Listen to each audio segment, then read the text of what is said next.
커뮤니티나 맘카페에서 배대지라고 검색해보면 가장 많이 나오는 질문이 뭔지 아세요? 바로 이건데, 직구 처음인데 배대지 어디 써야 되나요? 아무데나 싼 곳 쓰면 안 되나요? 뭐 이런 거거든요. 그러니까 다 거기서 거기겠지 하시는 분들이 많이 계신데, 그런 경우가 그렇게 많지 않거든요. 그러다가 이제 내 소중한 물건 분실되고 배송비 폭탄 맞아서 직구가 완전히 망하는 수도 있죠. 더군다나 사입이라면은 더 많이 알아야 되고, 오늘은 배대지 선택부터 여러분들이 아셔야 되는 A to G까지 완전 핵심만 딱 정리해서 말씀드리도록 할게요. 배대지 주문 다 끝내고 이 영상 보시는 거 아니시죠? 주문하시기 전에 지금 이 영상 보고 계신 분들은 진짜 복 받으신 거예요. 나중에 진짜 진작 할 걸 뭐 하지 마시고, 입문하시는 분들은 지금부터 하나씩 천천히 저랑 같이 알아보시면 좋을 것 같아요. 일단 첫 번째로 배대지란 무엇인가에 대해서 말씀드릴 건데, 배송대행지의 줄임말인데 보통 배대지라고 해요.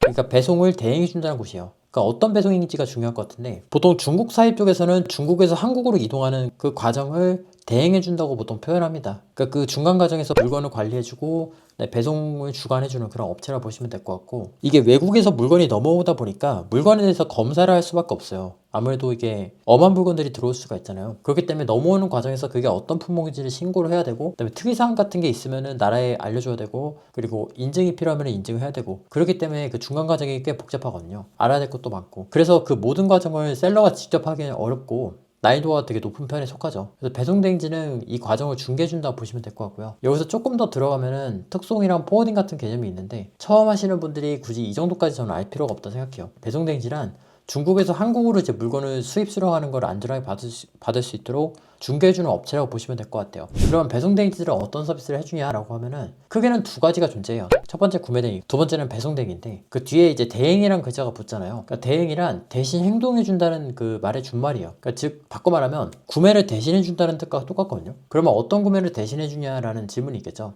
중국에서 구매할 때는 크게 네 가지 루트가 존재하는데, 첫 번째로 알리바바가 있고, 두 번째로 타오바오가 있고요. 세 번째로 1688 있고, 네 번째로 빅플랫폼 결제, 그러니까 외환송금이라든가 어떤 위챗 결제라든가 보따리 결제라든가 그런 빅플랫폼 결제가 존재를 해요. 구매 대행은 이 과정들을 대신해서 구매를 해준다고 보시면 될 것 같아요.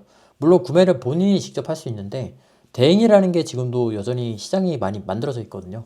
왜 대행을 하나요? 라고 이제 물어보면은, 협의가 계속해서 돼야 되거나 내가 문의가 굉장히 귀찮거나 컨트롤해야 될 게 많거나 하면은 보통 대행을 씁니다. 물건의 종류가 많거나 공장이 많게 되면은 그 공장에 일일이 구매를 컨트롤하느라고 쉽지 않거든요. 그래서 약간 인하우스 느낌으로 해가지고 대행을 맡기는 경우가 많고요. 실제로 제가 운영하는 곳에서 제일 많이 결제하시는 분들은 1000만원어치를 구매하는 경우도 진짜 심심치 않게 볼 수 있어요. 만약에 타오바오에서 이제 구매를 대행하면 타오바오 구매 대행이고, 1688에서 대신하면 1688 구매 대행, 알리바바에서 대신한다면 알리바바 구매 대행이 되겠죠. 그래서 비플랫폼 결제의 경우에도 거의 대부분은 대행을 의뢰드리고 있어요. 왜냐하면 먹튀의 위험이 있고요. 그리고 외환 송금이 갖는 리스크 때문에 그래요. 이거는 제가 1688 총정리 영상에서 올려드렸으니까 그쪽을 봐주시면 좋을 것 같아요. 제가 잘 정리해놨어요. 그럼 배송 대행은 뭐냐라고 하면, 배송을 대행하는 거는 구매는 자기가 하고 배송만 대행하는 거거든요. 생각보다 이렇게 쓰시는 분들도 많이 계시고요. 처음 하시면 저는 배송 대행만 하시는 것도 강력히 추천드려요. 그리고 배송 대행은 어떻게 하냐라고 하면은, 배송을 대행하는 거는 구매는 자기가 하고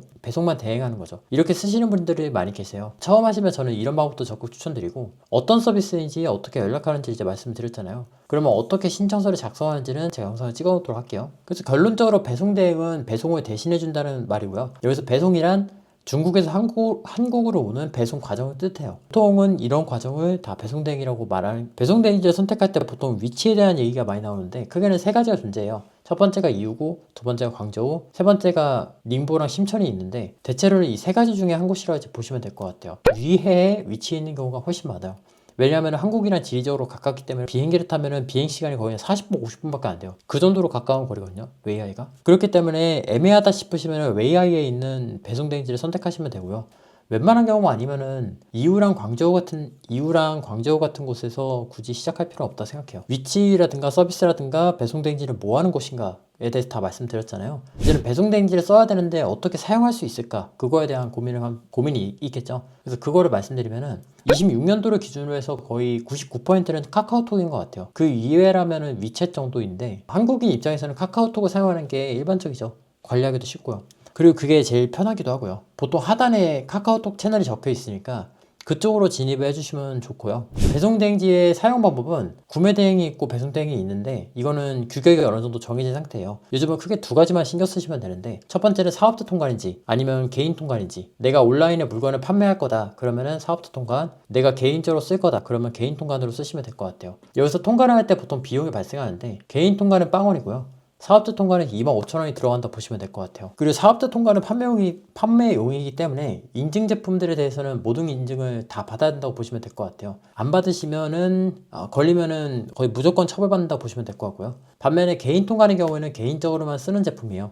그래서 인증을 면제해 주는 경우가 많습니다. 대표적으로 KC 인증을 면제를 해주는데 우리가 뭐 이어폰이라든가 키보드라든가 그런 거 수입해서 개인적으로 쓰잖아요. 그런데 그걸 판매할 때는 우리가 인증을 받아야 돼요. 근데 개인적으로 쓰기 때문에 인증이 없이 수입을 해주는 거죠. 그렇기 때문에 보통 샘플을 받을 때는 개인 통관으로 하시는 걸 추천드리고 개인 통관으로 하는 게 샘플 받을 때는 훨씬 낫습니다. 그래서 보통은 사업용으로 쓰는 샘플도 내가 인증을 받아야 되나요? 라고 하시면은 샘플은 인증 굳이 안 받으셔도 되고요. 그러니까 개인 수입으로 받으셔가지고 물건 상태를 확인해 보시는 게 훨씬 더 나아요. 근데 보통 이거를 다 사업자로 받아야 된다고 하시는 분도 많이 계신데 저는 굳이 그럴 필요가 있나? 라는 거고요. 뭐 이거 굳이 내가 팔 것도 아닌데 힘들게 사업자 절차를 밟아야 되는 건가? 라는 생각이 좀 들긴 해요. 왜 굳이 어려운 길을 사서 가는지 그게 의문이긴 합니다. 두 번째로 신경 써야 되는 건 LCL이냐 아니면은 뭐 편의상 일반 회원이라 할게요. 일반 회원이냐 그 두 개만 이제 보시면 되는데 두 개의 차이점은 가격의 관점에서 무게로 돈을 받냐 부피로 돈을 받냐 이 두 개의 차이라고 보시면 될 것 같아요. 간략하게요. 보통 부피는 CBM이라는 개념을 쓰고요. 배는 토요일을 제외하고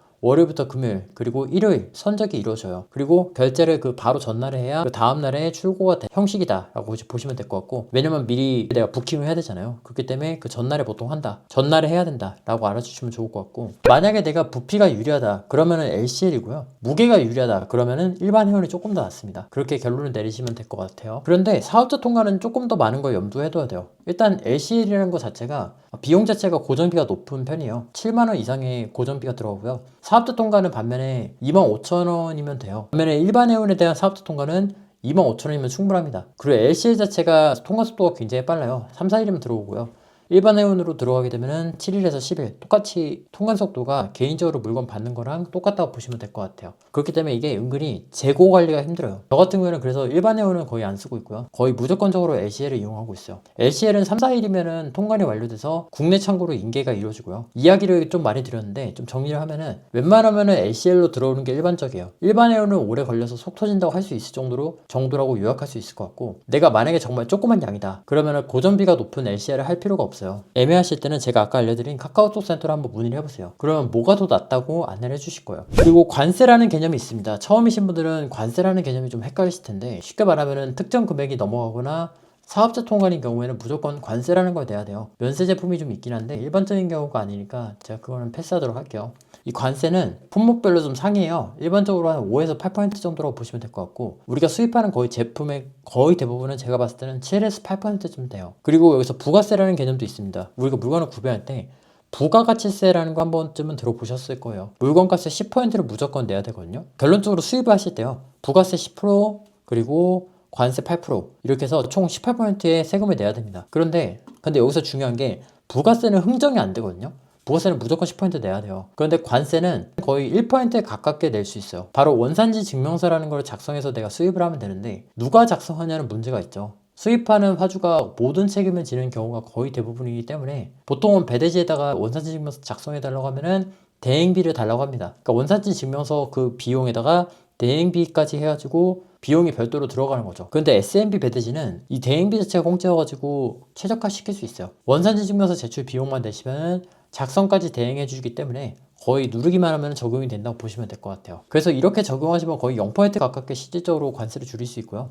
만약에 내가 원산지 증명서의 그 비용보다 관세가 작은 물품이라면 굳이 내가 이걸 할 필요가 없겠죠. 그 다음에 배대지의 비용이 있을 것 같은데, 일단 중국에서 한국으로 배편 선적하는 것까지만 이 비용에 해당돼요. 물류 중에서도 가장 작은 단위가 이제 배대지라고 저는 알고 있는데, 그렇기 때문에 그 이후로는 세관의 영역, 그러니까 그 이후로는 포워딩이든 특송이든 3PL까지의 영역이어가지고 제가 이거는 지금 포함시키지 않도록 할게요. 배송대행지에 대해서만 이제 말씀을 드리면은 예전에 제가 만들었던 표예요.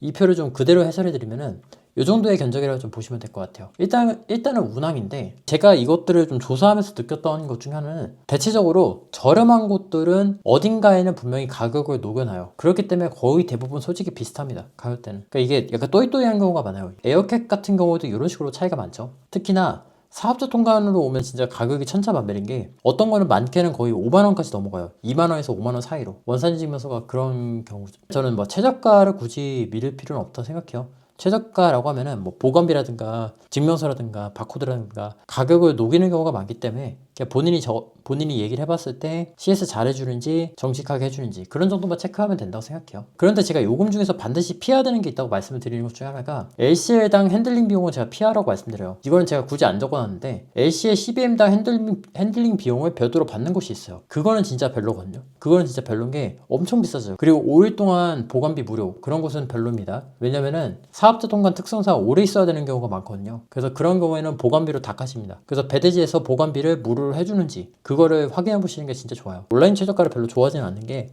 진짜 어디에선가는 분명히 녹여놔요. 그래서 그런 포인트들 생각해 주시면 좋을 것 같고 결론적으로 그 내용들을 좀 많이 알아봤고요. 이 정도만 아셔도 입문하시는 데는 저는 전혀 문제가 없으실 거라 생각해요. 조금 더 자세한 내용들은 제가 강의 찍어 놓은 게 있고 앞으로도 영상 찍게 되면은 재생 목록에다 제가 올려드릴게요. 그래서 그거 보시면은 조금 더 이해가 빠르실 거예요. 그래서 궁금한 데 있으시면 댓글 남겨주시고요. 저는 다음 시간에 뵙도록 하겠습니다. 감사합니다.